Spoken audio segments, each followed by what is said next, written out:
allons donc comme ça démarrer avec notre troisième rencontre en ligne au cours de laquelle nous allons parler de l'utilisation de la ligne de commande sous Linux.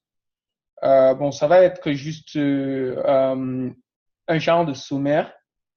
Et puis à la fin, si vous avez des questions, nous allons les prendre. On va essayer d'échanger là-dessus. Donc, le shell Linux ou encore la CLI Linux Command Line,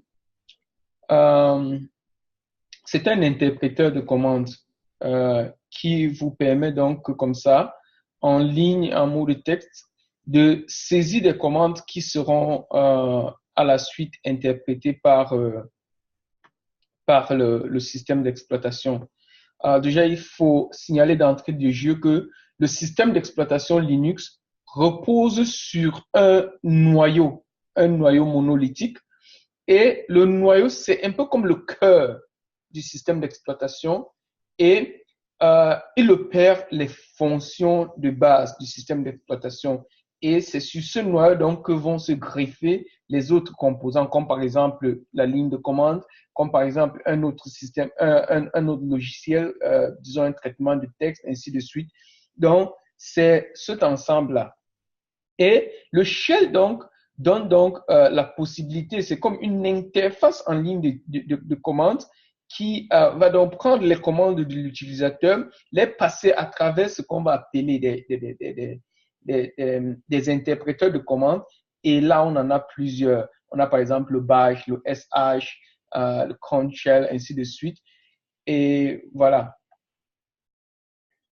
Donc, et comme j'ai dit tantôt, on a plusieurs shells. On a le sh, le bash, le csh, le tsh, le zsh. Donc là, pour des lectures plus tard, vous pouvez lire les commentaires que j'ai laissés là.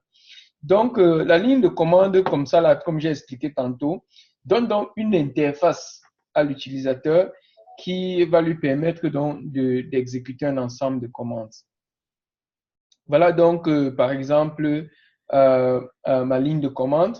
Vous voyez que je suis connecté à mon système là. Et puis, sur le système, j'ai décidé, par exemple, d'entrer dans le bash. Quand je rentre dans le bash, vous voyez que là, je suis dans le shell, les crochets le montrent.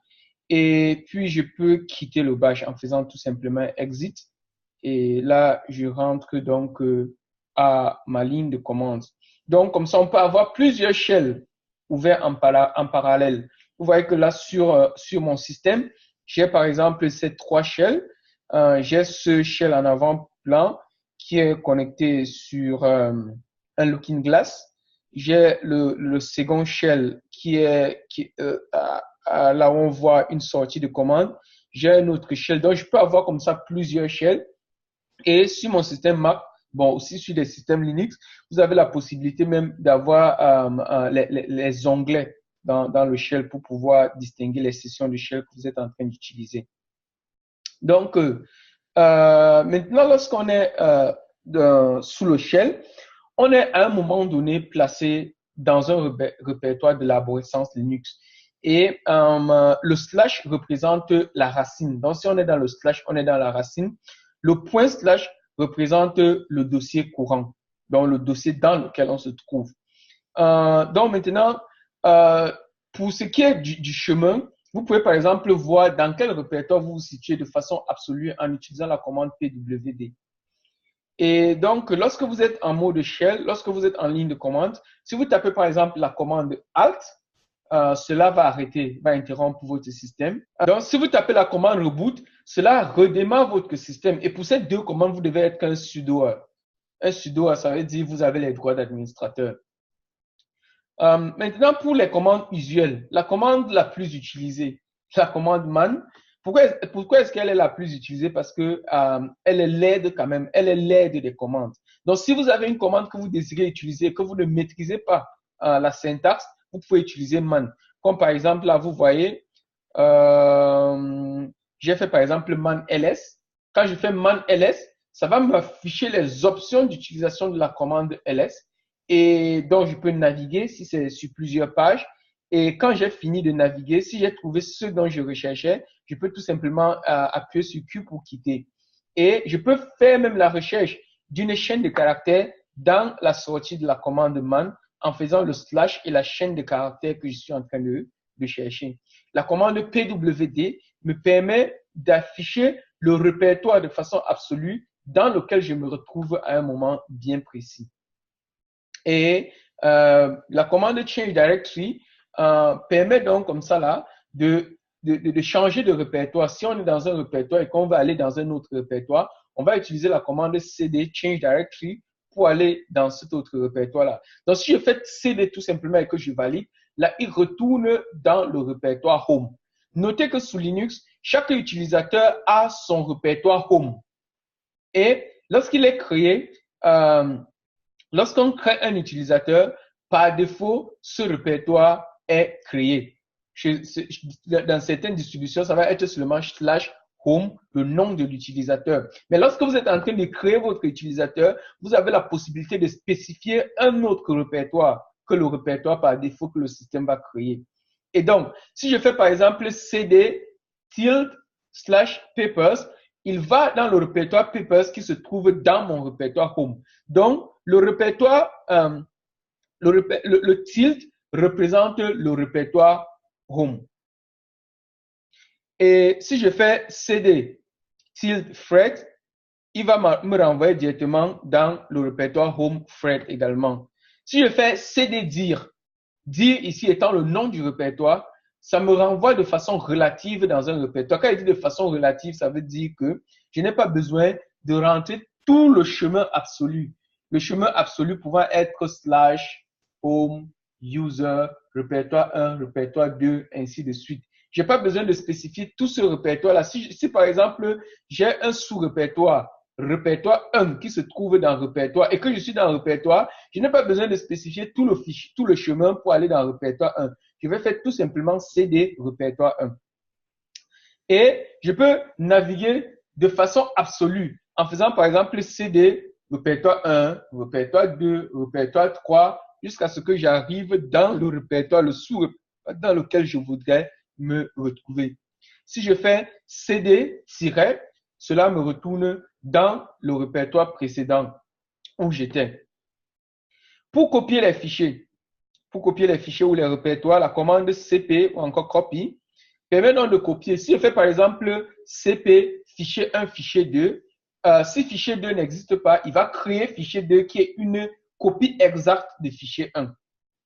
Si fichier 2 existe et que j'ai des problèmes de droit, il va me poser donc des problèmes de droit. Et là, je dois pouvoir peut-être répondre à une confirmation pour que le fichier 2 soit écrasé. Si je fais cp fichier 1 répertoire, il va copier fichier 1 et le mettre dans le répertoire de destination. Si je fais cp fichier 1, fichier 2, fichier 3, fichier n, je peux donc copier plusieurs fichiers comme ça là pour les renvoyer dans un répertoire.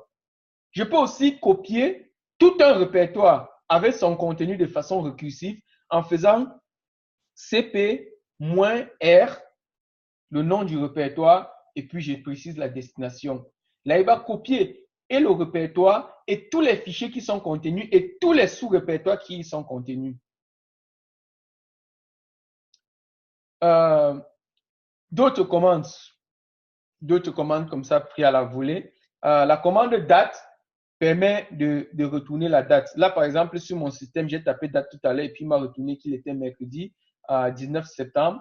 Il était 13h50 chez moi en temps universel 2018. Et logout permet de fermer une session. Et on peut aussi utiliser la commande exit pour fermer une session. Pour supprimer un fichier au répertoire, on utilisera la commande rm, remove. Donc, si je fais rm, fichier 1, il supprime le fichier 1. Mais là, si je fais tout simplement rm, fichier 1, il va me demander de confirmer si véritablement je veux supprimer. Je peux forcer la suppression en faisant rm-i, fichier 1. Là, il va supprimer sans me demander la confirmation. Si je fais rm-r, le nom d'un répertoire, ça veut dire que je suis en train de vouloir supprimer un répertoire et son contenu. Là, il va se prompter pour me demander si effectivement je veux supprimer les sous-répertoires et les fichiers qui y sont contenus. Par contre, si je ne veux pas qu'il me demande de confirmation, je pourrais tout simplement faire rm-rf, F pour dire forcer, dire. Et puis là, il va me supprimer le répertoire et tout son contenu sans me demander confirmation. Switch User ou SU, vous l'avez probablement déjà utilisé pendant cette semaine pour passer d'un utilisateur à un autre utilisateur. Donc, si je suis utilisateur, si je suis connecté en tant qu'utilisateur 1 et que je veux devenir utilisateur 2, je fais tout simplement SU espace, je mets utilisateur 2. Là, il va se connecter en tant qu'utilisateur 2. Mais si je fais tout simplement SU sans mettre l'utilisateur, il va se connecter en mode route. Il va se connecter en mode route. Et si je fais SU, il va se connecter non seulement en mode route, mais il va charger les variables environnement du route. Donc, SU, c'est une commande extrêmement importante, surtout lorsqu'on veut exécuter des commandes qui nécessitent les autorisations. Les variables d'environnement peuvent être manipulées à l'aide de la commande env. Donc, env va vous permettre, par exemple, d'afficher les variables d'environnement. Vous pourrez aussi faire cela en utilisant la commande export. Et la commande echo permet d'afficher soit à l'écran, soit dans un fichier, soit d'écrit dans un fichier. Et echo est également utilisé généralement pour afficher les variables d'environnement. L'exemple que vous avez à l'écran EchoPath me permet donc d'afficher le contenu de la variable path. Et nous savons c'est quoi la variable path qui affiche les chemins absolus vers les commandes système et vers tout ce qu'on veut référencer de façon relative. La commande top, ça c'est toujours quelques commandes que j'ai pris à la volée comme ça parce qu'il y a une pléthore quand même, on ne peut pas les énumérer tous. Mais pour vous familiariser, il faut déjà citer un ensemble de ces commandes-là. La commande top est très utile parce qu'elle permet d'afficher les applications qui sont en cours d'exécution, les processus qui sont en cours d'exécution et aussi d'afficher le taux d'utilisation de votre système. Par exemple, votre processeur, quel est le processus qui utilise quelle quantité de processeur, la RAM, le taux d'utilisation, et ainsi de suite. Donc, à l'aide de la commande top, vous aurez tout cela, TOP. La commande which permet de dire quel est le chemin absolu d'une commande ou bien d'une librairie. Donc, si je fais par exemple which ls, il va m'afficher le chemin absolu de la commande ls. D'autres commandes encore, who am I permet d'afficher le login de l'utilisateur qui est couramment connecté. Netstats permet d'afficher les statistiques par rapport au réseau. Donc, vous pouvez voir, par exemple, quelles sont les connexions. Donc, je suis connecté, quelles sont les connexions qui sont ouvertes avec des machines distantes. Je peux voir, par exemple, avec Netstats, je peux voir ma table de routage. Je peux voir un ensemble de choses en utilisant la commande Netstat. La commande route permet de manipuler et d'afficher la table de routage. La commande ifconfig permet d'afficher les paramètres et aussi de modifier les paramètres des cartes réseau, des interfaces réseau. Donc, je peux par exemple afficher mon adresse IP, mon adresse MAC en utilisant la commande ifconfig. Certaines personnes vont préférer une autre commande telle que IP pour pouvoir faire la même chose. Donc, voilà en gros quelques commandes. Et comme j'avais présenté au module précédent, j'avais tantôt signalé que pour utiliser les commandes, on avait commandes, paramètres, options et paramètres. Donc, c'est se basant de ce qu'on a fait la fois dernière qu'on va exécuter donc ces commandes. On va tout de suite passer aux tubes. C'est quoi les tubes?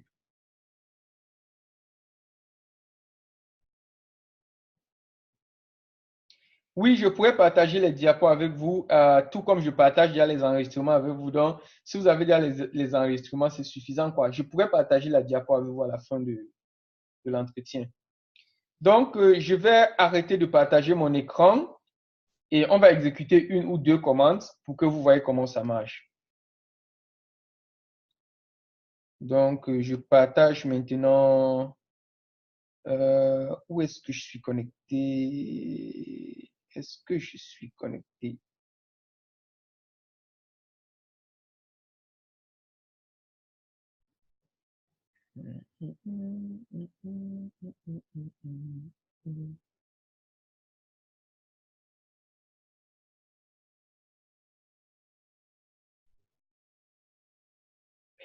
Qu'est-ce qui n'a pas marché?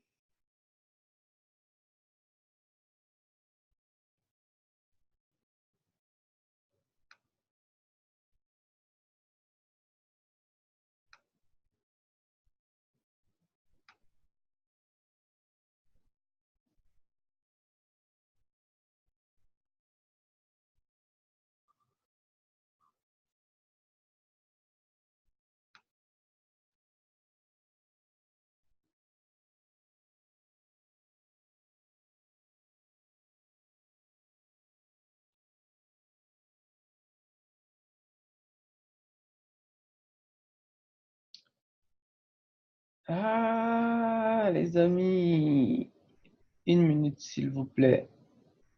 Slack, Slack, Safari, Safari, Shell, ouais.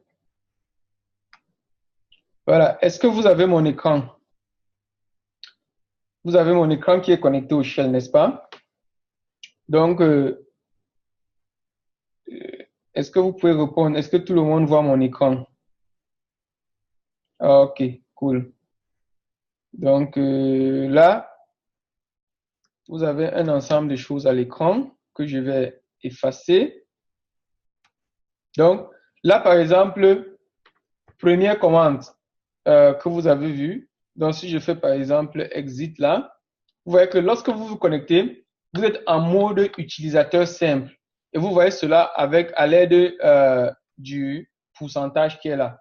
Donc, si je veux passer en mode utilisateur route, par exemple, je peux tout simplement faire SU et préciser route. Mais si je veux, je peux ne pas préciser route parce que par défaut, il va prendre route. Si je fais SU, je dis par exemple, allons dire iSoc par exemple, qui est sûrement un utilisateur. Il me demande le mot de passe de iSoc que je n'ai pas. Donc, je ne vais pas continuer. Par contre, si je fais SU tout simplement, il me connecte en route. Normalement, il doit me demander le mot de passe route, mais nous avons configuré, puisqu'on est en environnement de TP, qu'il accède au mode route sans demander de mot de passe. OK. Donc là, maintenant, je suis en mode route. Et on a vu la première commande déjà. Si je fais par exemple ls, il va m'afficher tous les fichiers et répertoires. Là, par exemple, je vois que j'ai un fichier datefile et j'ai un fichier text.txt. Donc, voilà la première commande. Si je fais ls-l, vous voyez que là, il m'affiche -l, c'est une option que je rentre dans la commande. Donc, quand vous tapez une commande, vous avez la possibilité de spécifier les options. Et j'ai dit qu'il y avait une commande très populaire que vous devez connaître. C'était la commande man. Si je fais donc man ls, qu'est-ce que j'ai? Pauvre. Il m'affiche donc l'aide de ls. Et là, je peux me mettre à lire ls list directory contents synopsis. Voilà donc la liste des arguments que vous pouvez avoir. Et puis, on donne une description, on dit ce que ça fait.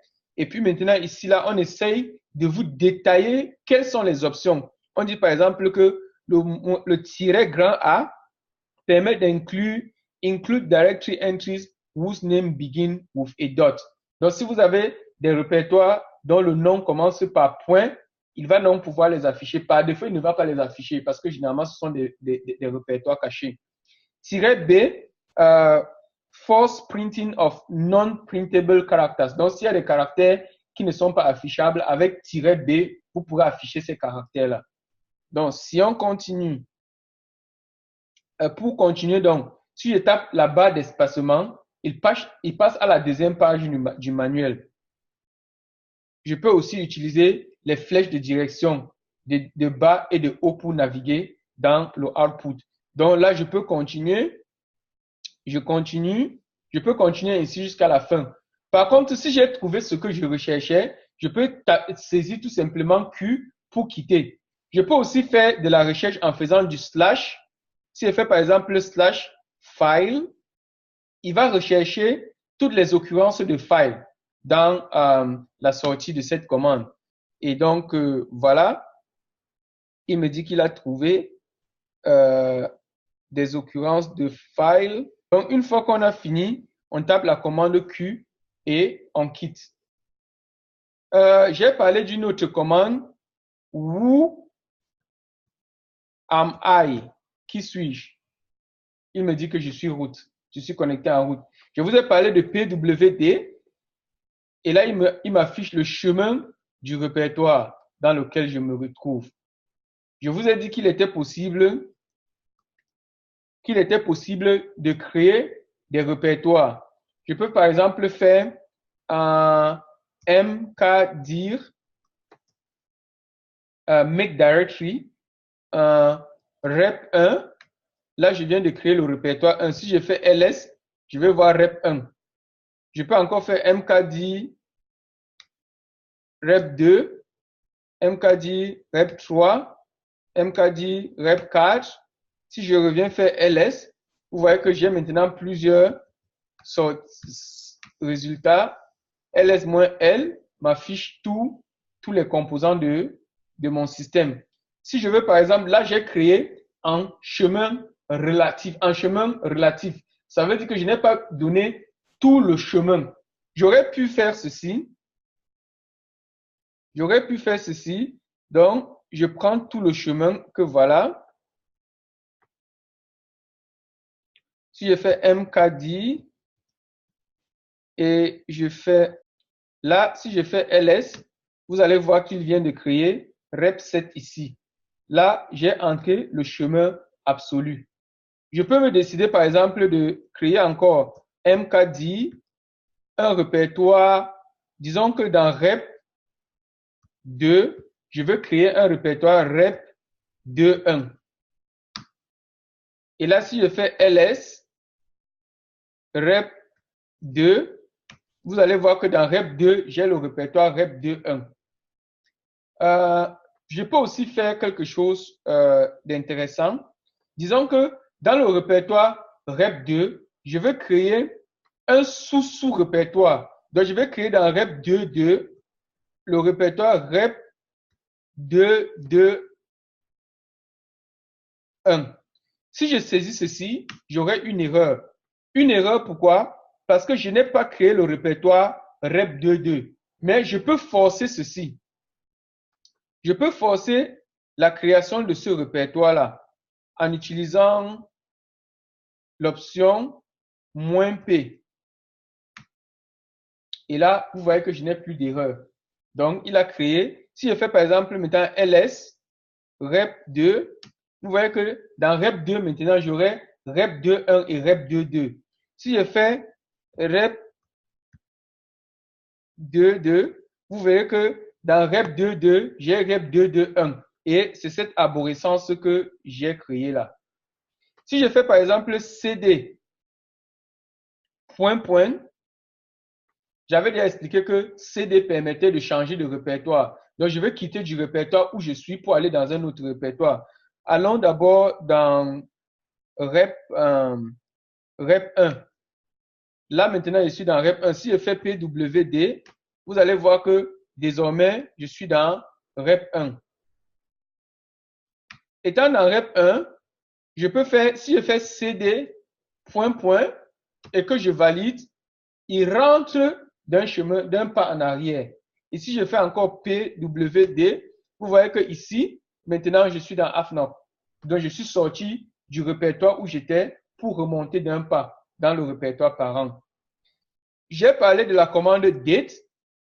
Si je tape la commande date ici, vous voyez que là, il m'affiche, il me dit qu'il est mercredi 19 septembre et il est 16h44. OK? Si je tape la commande TOP,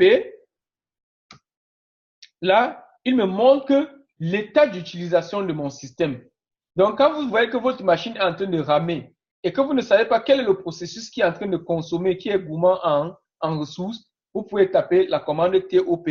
Là, par exemple, on me dit que mon CPU est à environ 5% d'utilisation en espace utilisateur, en NICE 0%, en espace système 7%, en interop, ainsi de suite. Et j'ai 94% de système qui est idle au niveau du CPU. Au niveau de la mémoire, j'ai 68 mégas actifs, 23 gigas inactifs, 1088, ainsi de suite, ainsi de suite. Et voilà l'espace libre. J'ai 1 giga d'espace libre. En espace swap, j'ai 20 gigas au total et j'ai 45 mégas qui est utilisé. Donc, j'ai encore 19 mégas de libre en swap. Si je m'en vais maintenant regarder au niveau des processus qui sont en cours d'exécution et qui vont me donner, ça va me donner en temps réel comment ils sont en train d'utiliser mon système. Le premier processus, c'est déjà le TOP que j'ai lancé tantôt, qui s'exécute de façon continue. Le deuxième processus, c'est le shell, inbox, le cron, il y a le login, il y a le shell encore, syslog, il y a le CSH, donc je suis en train d'exécuter le shell CSH, il y a SU, la commande SU que j'ai exécutée tout à l'heure, et il y a SSHD, donc il y a quelqu'un qui est connecté, probablement moi, en mode SSH. Donc voilà, pour terminer ceci, je tape la commande Q et puis c'est fini. Donc voilà pour les commandes. Si je fais net stat, donc ça affiche les statistiques par rapport aux connexions réseau. Donc là, par exemple, ça me dit que je suis connecté en TCP4, TCP4, ainsi de suite. Voilà, j'ai des connexions établies. J'ai une connexion qui est presque en mode fini. Et puis, j'ai aussi ces autres connexions, ainsi de suite. Si je fais netstat -r n, par exemple, là, il m'affiche ma table de routage. Donc, voilà ma table de routage. Donc, ça, c'est pour la commande netstat. Quelle autre commande avons-nous oublié? La commande, je peux faire un ping 8.8.8.8. Ça, c'est envoyer un ping vers la machine qui a pour adresse IP 8.8.8.8. Donc, on a comme ça énormément de commandes sous Linux.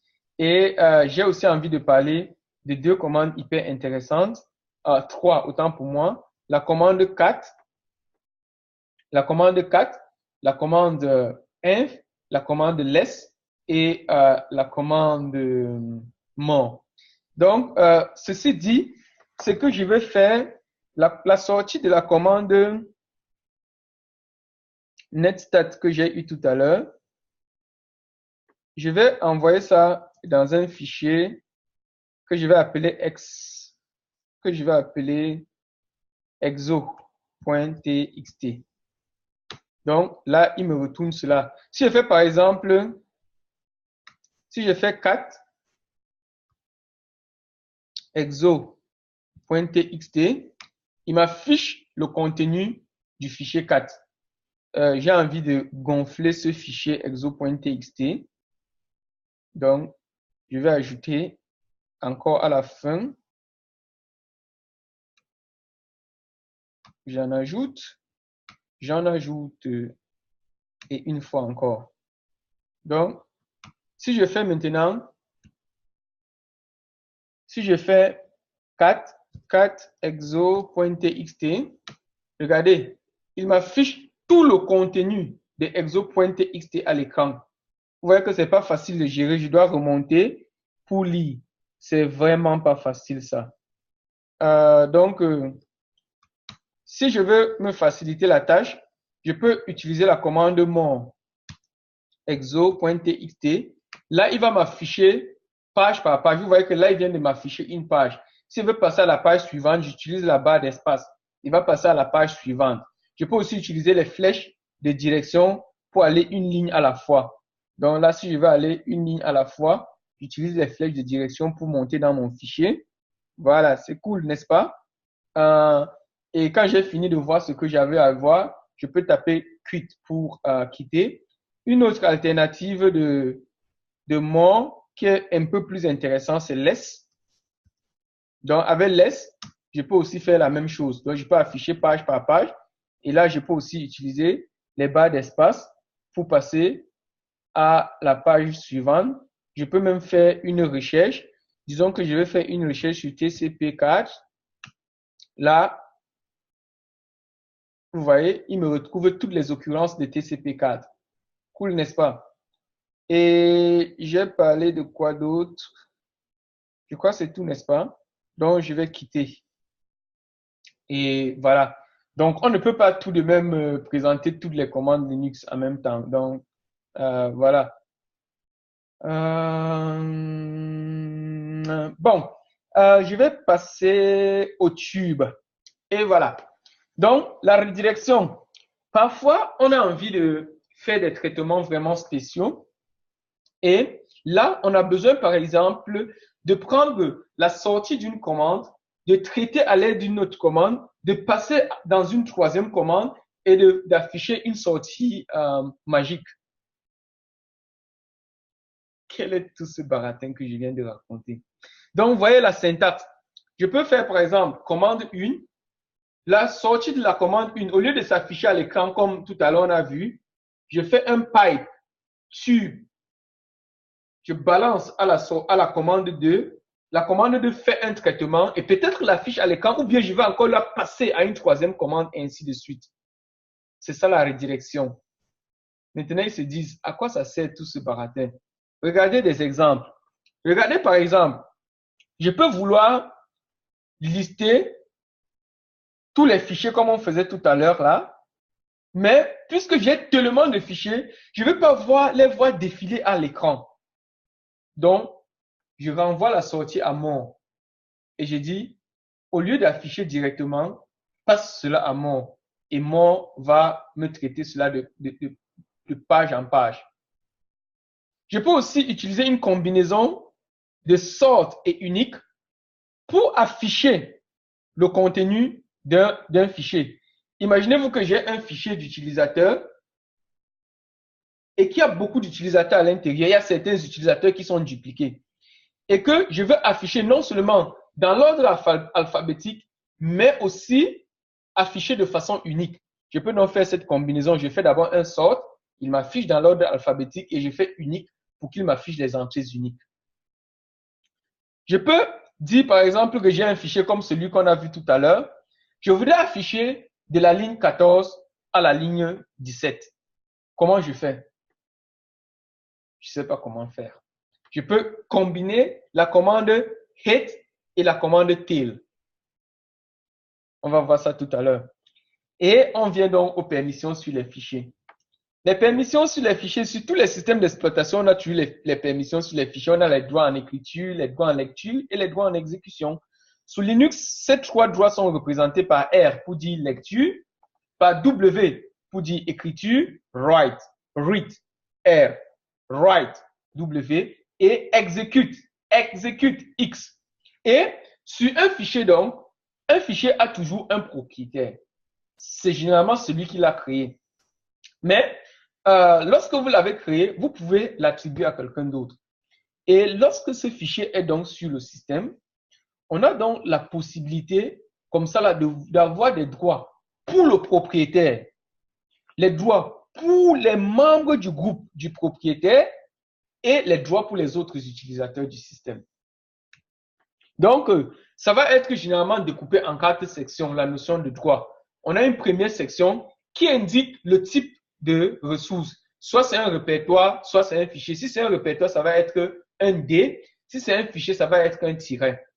Mais dans le deuxième groupe, qui est 3 caractères, représente les droits de l'utilisateur sur le fichier. Généralement, c'est RWX.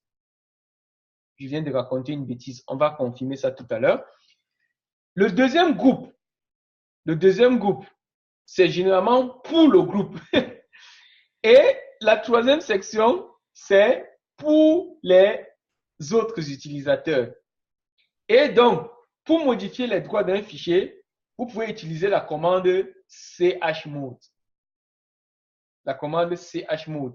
Et quand vous utilisez la commande chmod, soit vous pouvez utiliser les plus et les moins pour ajouter des droits, soit alors vous pouvez utiliser des caractères, des chiffres, autant pour moi. Je commence ici par exécuter la commande head. Disons head exo.txt.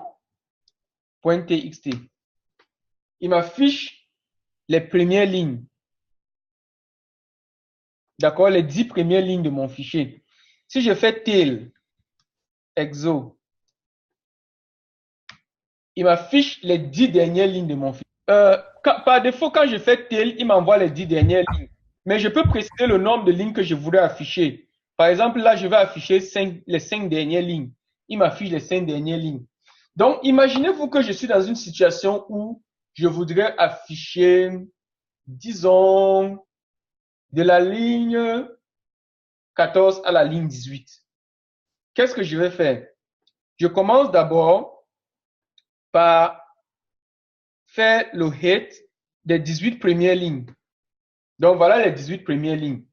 Maintenant, au lieu d'afficher ces 18 premières lignes à l'écran, qu'est-ce que je fais? Je les redirige vers tail. J'ai dit que je voulais afficher de la ligne 14 à la ligne 18.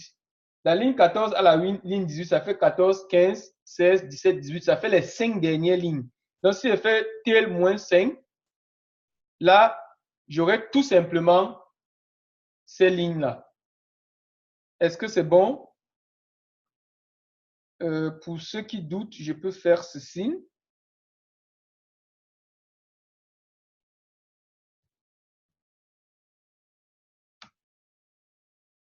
Donc, voilà. Donc, j'ai combiné 3 commandes. J'ai combiné 3 commandes. La première commande, hit, permet d'afficher les 18 premières lignes. La deuxième commande permet de numéroter les lignes. Et la troisième commande permet d'afficher de la ligne 14 à la ligne 18. Et voilà donc le résultat. Voilà. Autre chose, ça c'était les pipes. C'était les pipes dont vous pouvez comme ça faire la magie. Allons voir une autre combinaison qui peut être intéressante. Tout à l'heure, quand j'ai fait 4 exo.txt, il m'affichait tout le contenu du fichier à l'écran.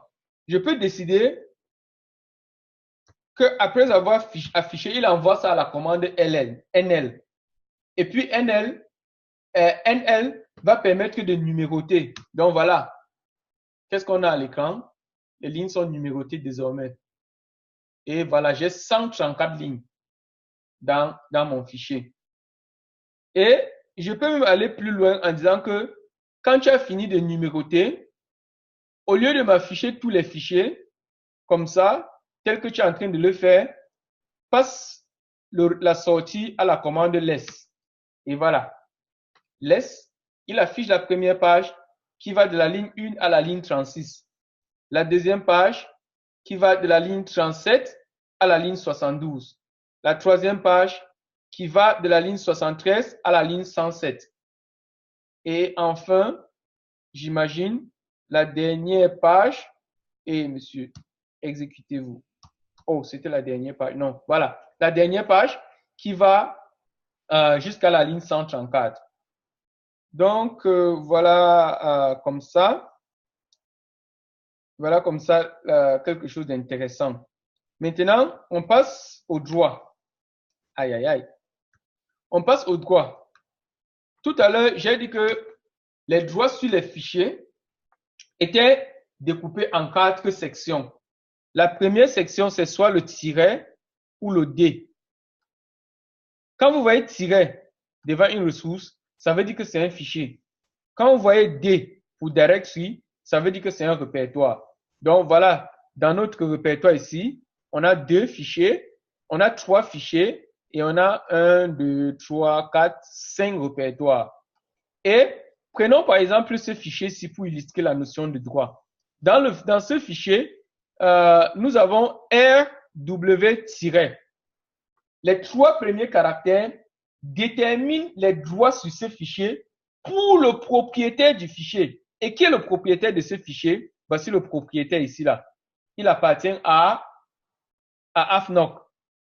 Voici le groupe du fichier. Donc, le groupe du fichier, c'est également AFNOC. Donc, sur ce système, j'ai un utilisateur qui s'appelle AFNOC. J'ai aussi un groupe d'utilisateurs qui s'appelle AFNOC. Donc, l'utilisateur de ce fichier a le droit en lecture et en modification. R, lecture, W, modification. Tiret, quand on met tiret à un espace, donc, le troisième, c'est les droits en exécution. Mais puisque c'est tiré, ça veut dire qu'il ne peut pas exécuter ce fichier. Les utilisateurs du groupe n'ont le droit qu'en lecture. R. Pour le droit en modification pour les membres du groupe, tiret, ça veut dire qu'ils n'ont pas le droit de modifier ni le droit d'exécuter. De même pour les autres utilisateurs. Maintenant, j'ai dit qu'il était possible de changer les droits sur un fichier. On va appliquer cela sur le premier fichier. Donc, je vais faire chmod. Regardez-moi ça. Si je fais par exemple 644, est-ce que j'aurais changé quelque chose? Date, file. Je viens de donner les droits 644 au fichier datefile. Donc, si je fais encore ls-l, en principe, rien n'a changé parce que 644, c'est la même chose que cette combinaison-ci. Allons mettre quelque chose de plus intéressant comme par exemple,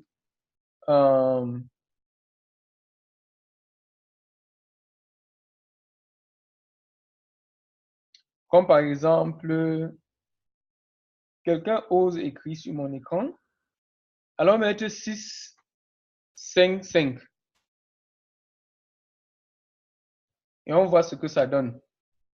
Si je fais encore ls-l, vous voyez que désormais, celui-ci a le droit en lecture-écriture, pas en exécution. Celui-ci a le droit en lecture et en modification. Celui-ci a le droit en lecture et en modification. J'ai dit qu'il y avait deux manières. Soit on utilise les chiffres. Ça, c'est quand vous comprenez les chiffres. Les chiffres là ont des valeurs binaires. La plus grande valeur, c'est 7, qui est 1, 1, 1. Et la plus petite valeur, c'est 0, qui est 0, 0, 0. Donc, si je fais chmod 7, allons faire par exemple 7, 0, 0. Et on fait encore ls-l. Vous voyez que l'utilisateur, le propriétaire du dossier peut tout faire sur le fichier. Les autres ne peuvent rien faire parce que j'ai mis 0, 0 pour eux. Maintenant, je peux utiliser, j'ai dit que je pouvais utiliser le plus et le moins. Si je fais par exemple chmod, allons dire et quand j'utilise maintenant le plus et le moins, je dois utiliser user U, groupe G, order O. Donc, si je fais par exemple groupe,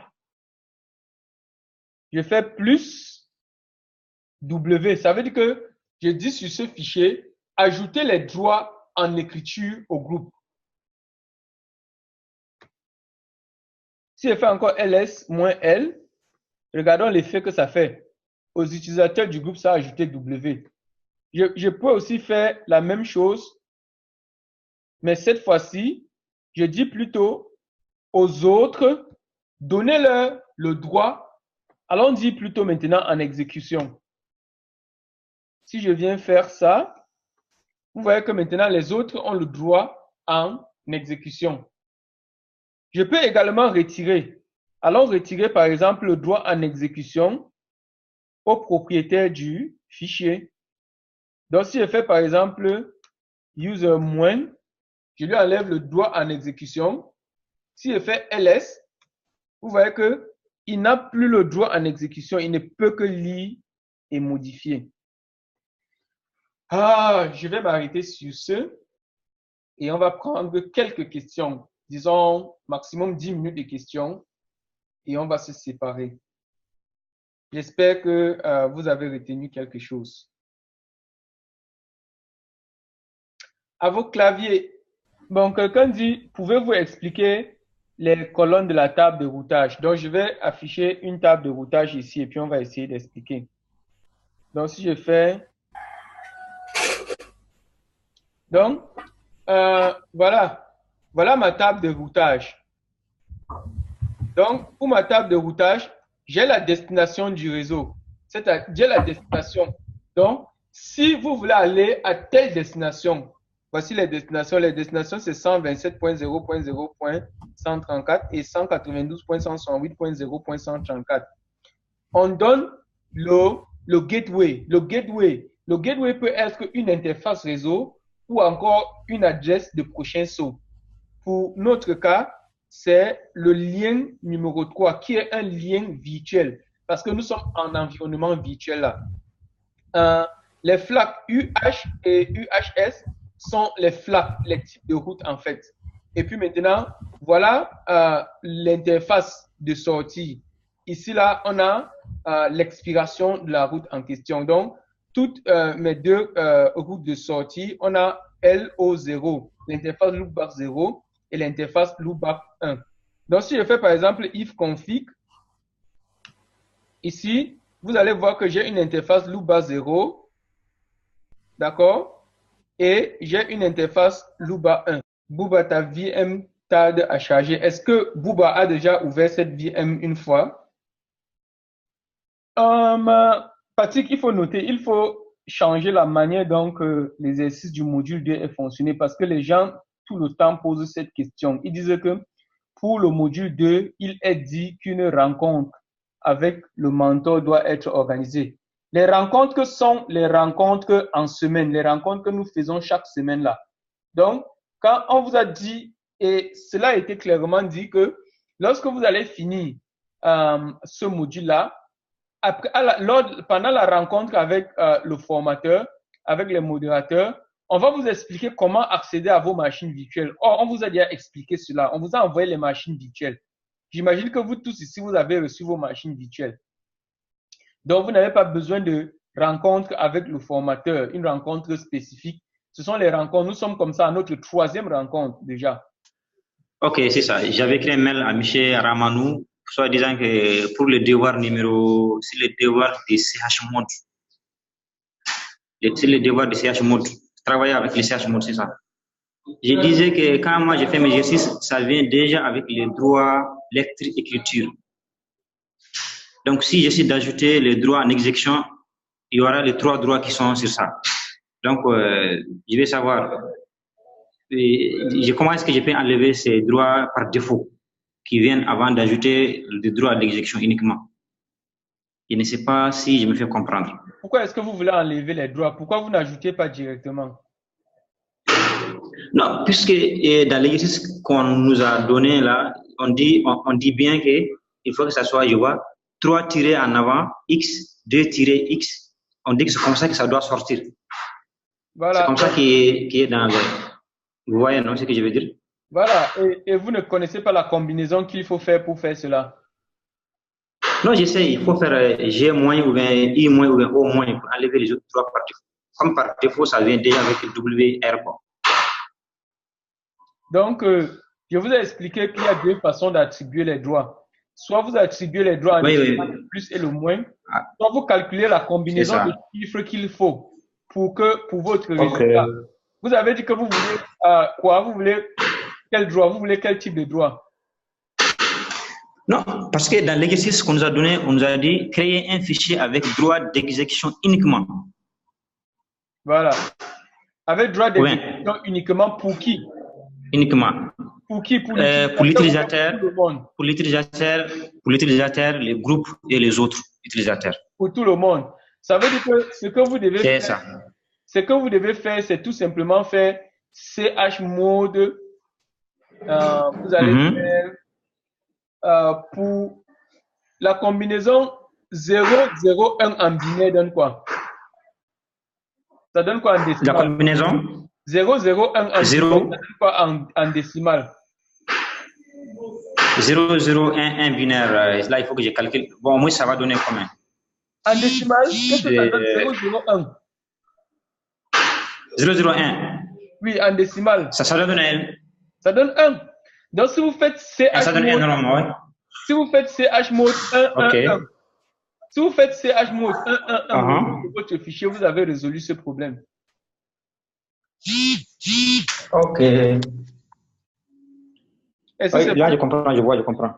OK. Oui, je comprends ce que vous avez dit. Je ne sais pas si vous avez compris bien ma question. OK, peut-être j'ai pas bien compris votre question. Allez-y. C'est ça. Sinon, mon problème, ce n'est pas d'ajouter des droits. Mon problème, c'est pas ça. Je peux ajouter des droits, je peux même enlever des droits. Maintenant, j'ai dit qu'une fois qu'on crée un fichier, ça vient par défaut avec droit écriture, droit lecture. C'est dans mon truc là, dans mon VM, c'est comme ça. Oui. Maintenant, comme l'exercice qu'on nous a demandé de faire avec travail avec CS Mode, ça demande seulement droit d'exécution uniquement pour les différents utilisateurs, groupes et puis les autres. Maintenant, j'ai dit comme par défaut, ça vient déjà avec WR. Est-ce que c'est la peine d'enlever avant de soumettre les résultats du devoir? Oui, bien sûr. Quand vous dites de le faire, ça veut dire que vous devez utiliser la commande chmod. Donc, vous pouvez utiliser les combinaisons que vous voulez, mais je viens de vous donner une combinaison que vous allez taper une seule fois pour que ça fasse tout le devoir. Ok, Ouais. ok, je vois, d'accord. Merci beaucoup. Merci, c'est bon, merci. Allez, bon, les amis, le reste des questions, vous pourrez nous les envoyer soit sur WhatsApp, soit sur la liste de diffusion. On va arrêter la réunion et on va se dire à la prochaine. Bye. Ok, merci, bye.